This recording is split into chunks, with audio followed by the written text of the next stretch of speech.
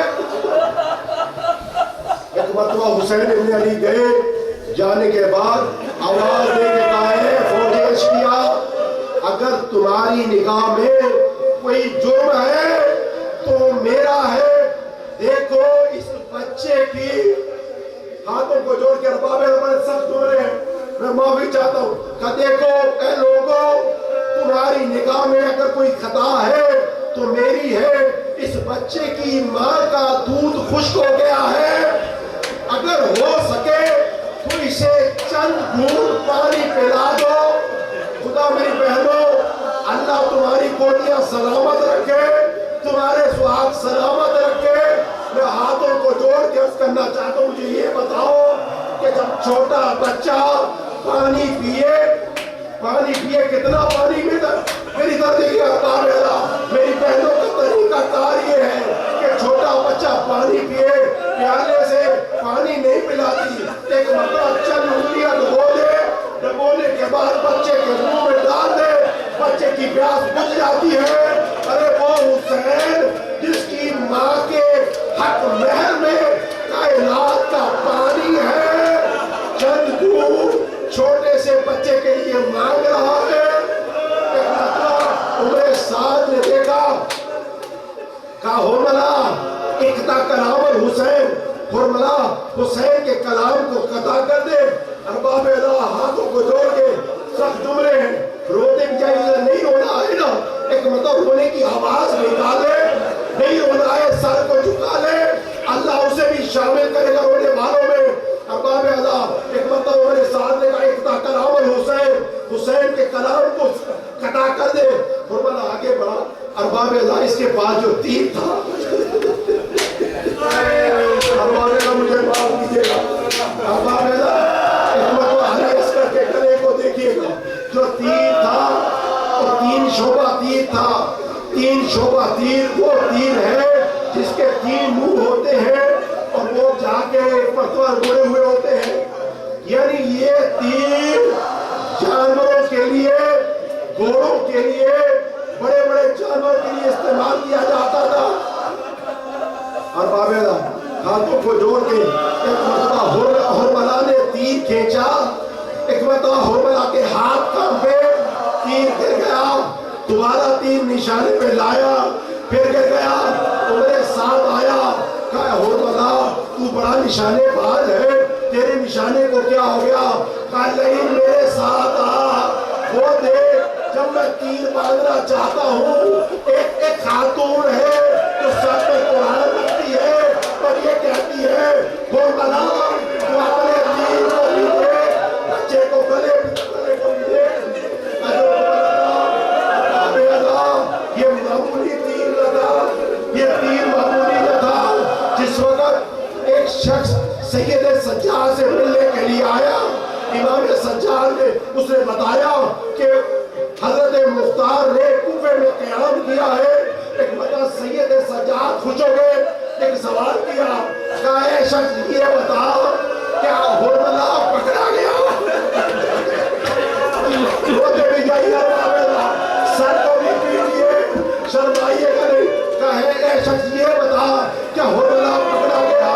اس نے ہاتھوں کو جوڑا, کہا فرزند رسول یہ بتائیے, آپ نے عباس کے قاتل کا نہیں پوچھا, آپ نے اکبر کے قاتل کا نہیں پوچھا, آپ نے قاسم کے قاتل کا نہیں پوچھا, آپ نے اولو محمد کے قاتل کا نہیں پوچھا.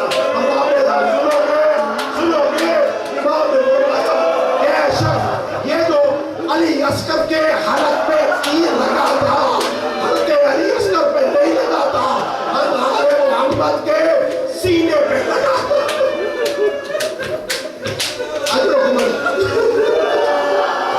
تاریخ کہتی ہے یہ شخص واپس گیا, جانے کے بعد حضرت مختار سے ملا, مختار سے ملنے کے بعد حضرت مختار سے یہ کہنے لگا سید سجاد کو میں نے تیرے قیام کا بتایا تھا, وہ حرملہ کا پوچھ رہے تھے.